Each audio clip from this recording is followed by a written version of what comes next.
Does what you eat and drink affect how well you sleep at night? That's what we're going to be talking about in today's episode. Welcome back to another episode of The Cheat Sheets. My name is Lauren Kress. It's a pleasure to have you with me. If you want to learn more about the impacts of sleep, the challenges to getting a good night's sleep, and the strategies to help you get a better night's sleep, check out the videos in the links below. If you do struggle with getting a good night's sleep, I also recommend checking out the video I did last week on 14 strategies you can use to help you improve your sleep. Now, on this channel, we don't just talk about sleep, we talk about everything to do with burnout, preventing burnout, and also recovering from burnout. If you would like to subscribe to get more understanding of how you can refuel your fire, overcome overwhelm, feel less overwhelmed, less stressed, and get more energy, then I highly recommend following this channel. Without further ado, let's get on to today's show.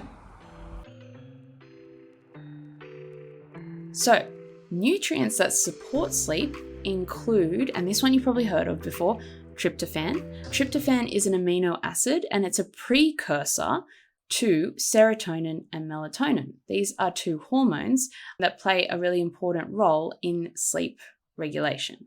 Magnesium. Magnesium helps us to relax the muscles and it also may contribute to a more restful sleep. Potassium can also help with muscle relaxation. Melatonin is a hormone that regulates the sleep-wake cycle. Vitamin B6 is involved in the production of melatonin. Calcium helps to support the brain and in using tryptophan to produce melatonin, and omega-3 fatty acids, which are found in fatty fish, they found in chia seeds and a few other places, and these really have a positive impact on sleep as well. Okay, so we've talked about the nutrients. Where do we actually get these nutrients from? Let's have a look at that now.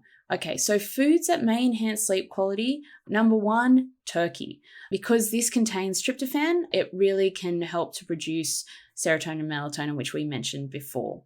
Nuts and seeds, almonds, walnuts, flax seeds, chia seeds, they're rich in magnesium, and also, like I said, chia seeds have omega-3 fatty acids, and they can also help to promote relaxation. Fatty fish, so salmon, mackerel, trout, these are particularly high in omega-3 fatty acids. I do have a little cheat sheet on places to find omega-3, and also for those who are vegan and vegetarian as well. Bananas contain tryptophan and potassium, so that's a great one. Cherries naturally contain melatonin, so that can also potentially help regulate the sleep-wake cycle. And when I say potentially, for a lot of these, I'm saying things like they may promote or they may help. With a lot of nutrition factors, there's often research that will say one thing, but then there's research that might not be able to support it, which is why there's sort of not consistent evidence necessarily. But these are definitely some things that are worth trying out and see how you feel. Warm milk, this contains tryptophan and calcium and is a traditional sleep-inducing remedy. Whole grains, so grains like brown rice, quinoa, and oats, they provide a source of complex carbohydrates that can promote the release of serotonin. Leafy greens, spinach and kale, are good sources of magnesium. Low-fat yogurt combines tryptophan with calcium, supporting the production of melatonin. Kiwi fruit contains serotonin precursors and antioxidants. Chickpeas are a great source of vitamin B6, and again, that's also involved in melatonin production. And herbal teas, so chamomile and valerian root teas, are known for their relaxing properties as well. It's important to have a balanced diet and balanced meals, so moderating your intake of protein and carbohydrates, focusing on lean proteins and complex carbohydrates. So we want to reduce consumption of simple sugars and going for those sort of more long-lasting forms of carbohydrate. Limiting caffeine intake we've talked about, but also nicotine intake as well.